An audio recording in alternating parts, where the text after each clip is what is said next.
Hola, ¿cómo están? Bienvenidos al canal de Betty Cositas. Hoy es 16 de agosto de 2021 y ese video está hecho especialmente para la mamá de Charlie Gamer, que me pidió un video sobre Adolfo López Mateos. A mí me hubiera encantado hacer esta investigación en biblioteca, pero están cerradas.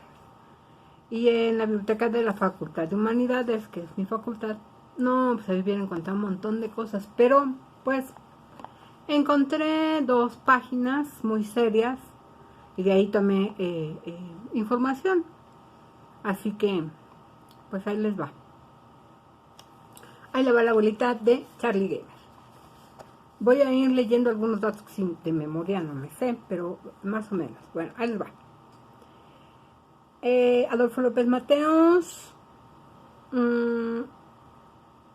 Lo encontré en dos páginas. Una que se llama Biografías y Vidas, que es una síntesis de otra página que encontré que me gustó más, que se llama Memoria Política de México, org.biografías Adolfo López Mateos. Entonces ahí lo pueden buscar.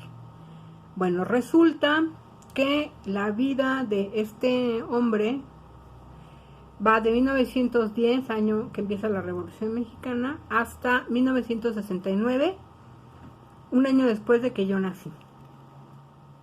Entonces, nace el 26 de mayo de 1910.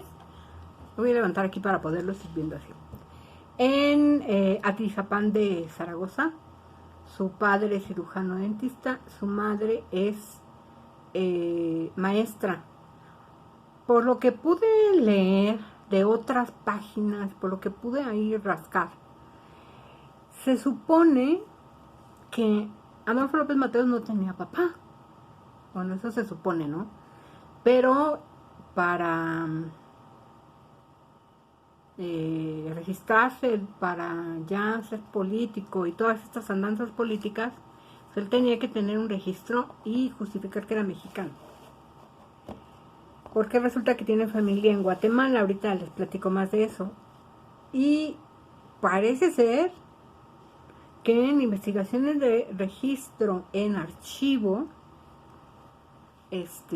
no tenía papá. Y pues se le hizo toda una familia cuando empezó su vida política. Pero yo lo dejo abierto a quién sabe, ¿no?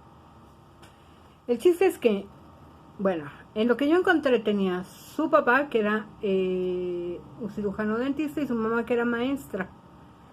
Al quedar viuda su madre, con su hijo muy chico, ella toma la dirección de un orfanato.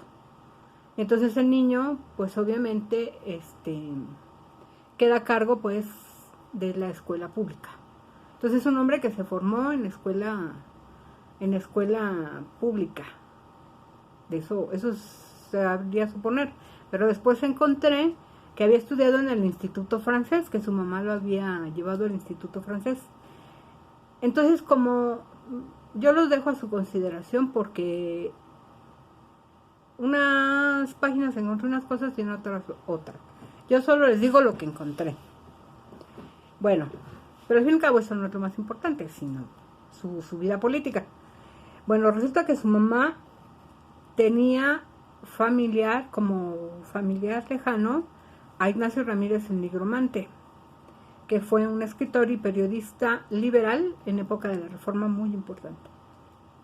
Al morir su padre, el padre de Adolfo López Mateos, a la edad de 5 años es cuando se va a trabajar al orfelinato, y es un niño muy estudioso, trabajador,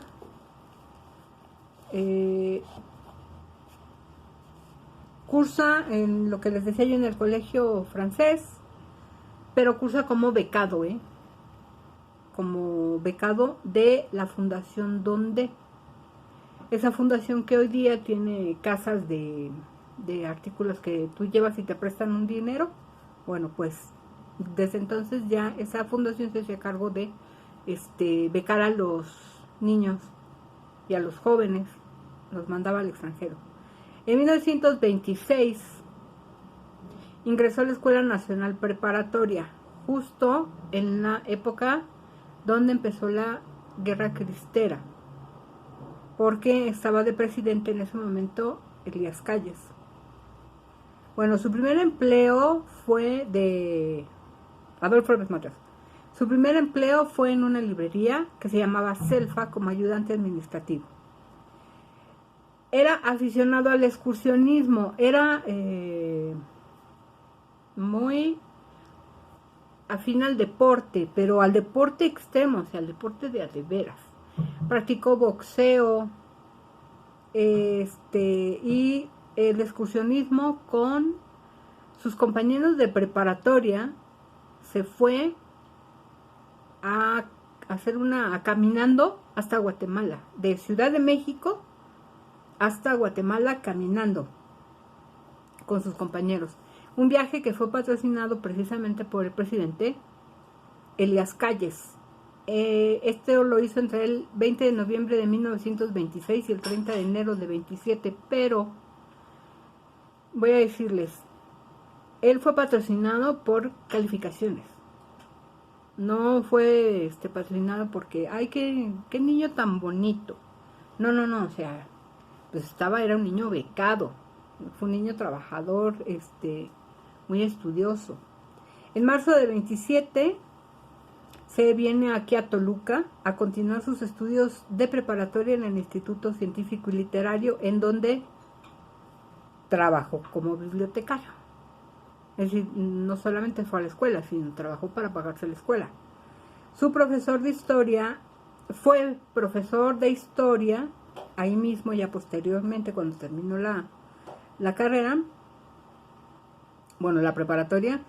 Fue profesor de historia en el Instituto Científico y Literario y en la Escuela Normal de Toluca impartió la materia de literatura iberoamericana.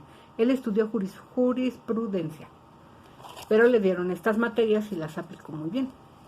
Se destacó en los deportes, ya les había platicado, pero en lo que más se destaca es como orador. E inclusive como orador les empieza a llamar la atención a los políticos que ya están encumbrados. Empiezan a ver a este joven que dice, mira, este chavo así como que promete, como que me puede ayudar a mi campaña. Y empieza a coquetear con la política a partir de que estos, déjenme apagar mi computadora, ya. A partir de, es que acá también estoy leyendo y estoy leyendo mi libreta. Ya se me fue. Magnífico orador. Y entonces los políticos decían, mira, como que me puede ayudar en mis ondas políticas y etcétera. En 1925 ingresó al Partido Socialista del Trabajo, fundado por el coronel Carlos Rivapalacio. En 29 ganó el campeonato de oratoria por el diario El Universal. En este mismo año fue representante del Estado de México en la convención, en un concurso de oratoria que hubo, bueno, les voy a contar algo aquí. Él entra al concurso como orador, pero él coqueteaba hacia el lado político de Vasconcelos, que ya se estaba pronunciando como presidente. Presidente, ¿cómo se dice ¿cómo se dice cuando las elecciones, Jorge? Candidato, gracias. Candidato a elecciones. Entonces, Vasconcelos pues, lo vio, le llamó la atención su forma de orar en el concurso. No gana el concurso, pero Vasconcelos se lo lleva, le dice, oye, ver como que, vente, mira, ayúdame acá, porque me voy a poner como candidato a la presidencia, y se lo lleva. Durante la campaña, él era pues, su orador, por decirlo de alguna manera. Pero hubo un zafarrancho posterior al concurso, porque en el concurso estaba prohibido hablar de política. Es decir, les digo, el concurso afirmaba a los ideales de la nueva generación, pero en realidad López Mateos lo tomó como un trampolín para hablar de Vasconcelos, y entonces el jurado pues, no le gustó, por eso no ganó. Pero además, a la salida del concurso hubo un gran zafarrancho con la policía, y entonces le dan un disparo al amigo que llevaba junto, y a él le dan de cachazos en la cabeza y le abren la cabeza a López Mateos. Entonces Vasconcelos de todas formas se lo lleva, lo jala y lo hace secretario. A ver, al ganar no, gana la presidencia Pascual Ortiz Rubio con el 93.55% de los votos, y Vasconcelos queda con el 5.32%. Entonces dijo López Mateos, como había hablado muy mal, obviamente, el partido político contrario, entonces dijo, no, yo creo que mejor me voy, y se va a Guatemala. Se va se hace un exilio voluntario a Guatemala. Yo digo que exilio voluntario, le hizo así y le corrió. Ya cuando bajaron las aguas y ya se estuvo en paz todo este asunto, entonces él regresa en 1930. Entra entonces en este año a la Escuela Nacional de Jurisprudencia, y en 31 pronunció el discurso oficial del centenario de la fundación del Instituto Científico Literario de aquí de Toluca, por lo cual le dan clases a él aquí. Ya les había comentado. Bueno, trabajó como creador nacional del Banco Obrero. Ya, espérenme, porque aquí me falta alguien. Aquí. Por su brillante oratoria, también lo ve el coronel Filiberto Gómez, que estaba de gobernador aquí en el estado, y entonces se lo jala como secretario particular. Y ahí empieza ya, despunta en alto su carrera política. Luego, en 1933 al 43, trabajó como creador del Banco Nacional Obrero de Fomento y en los talleres gráficos de la Nación, donde promovió la elaboración de libros de texto gratuitos, que cuando él llega a la presidencia, este asunto ya se va a hacer súper concreto, y entonces va a decir, los niños de primaria deben tener sus libros gratuitos. No fue idea de él, fue de Vasconcelos, pero él lo llevó ya así en firme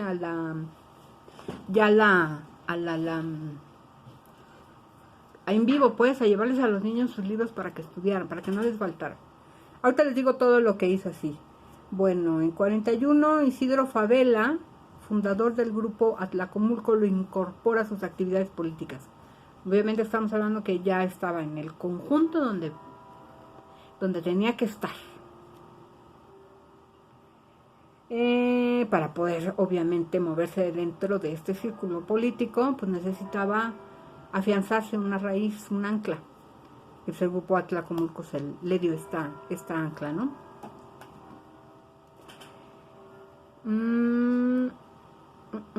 Fue gobernador, Isidro Favela, que estaba de gobernador, López Mateos fue, entonces lo colocan como director del Instituto Científico y Literario, aquí en Toluca. En ese tiempo fundó la Escuela de Pedagogía, que va a ser el antecedente de la Normal Superior, aquí en Toluca.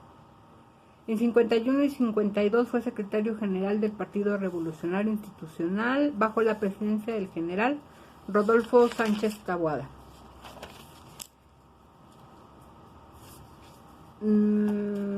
Déjenme ver. Como sucesor, es que es un montón, no saben. Son hojas y hojas y hojas y hojas. Entonces, bueno, quiero decirles, el 6 de julio bueno, quien se lo jala para la presidencia es Ruiz Cortines. Voy para rápido. Algo que me encontré, bueno, ahorita les digo.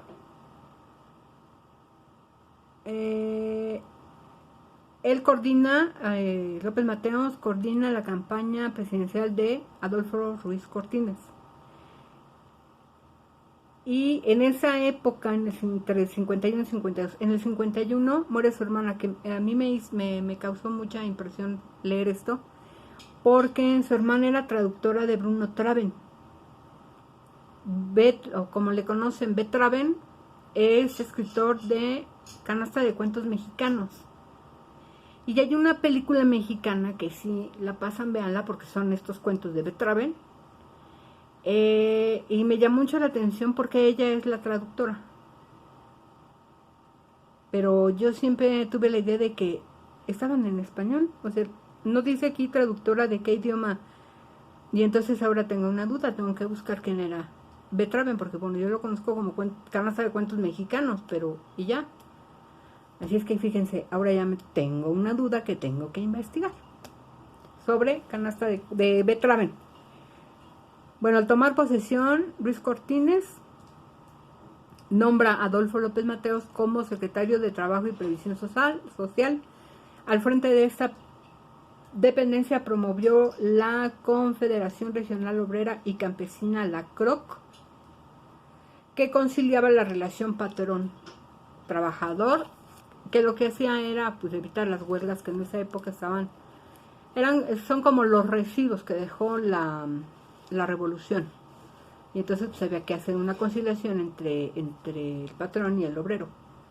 Se suponía, ¿no?, que era esta conciliación. Pero bueno, así se atajaron muchos problemas de huelgas que se pudieron haber dado.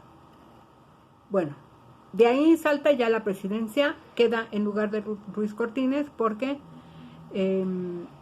se acuerdan o han sabido de lo que se llamaba el tapado. El tapado era el que iba a ser el sucesor del presidente, pero se guardaba en secreto para evitar rencillas.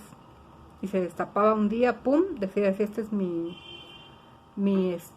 sucesor, y pues fue el sucesor de Ruiz Cortines López Mateos. Durante su presidencia, ahora sí, ya les voy a decir qué hizo. Durante su presidencia hizo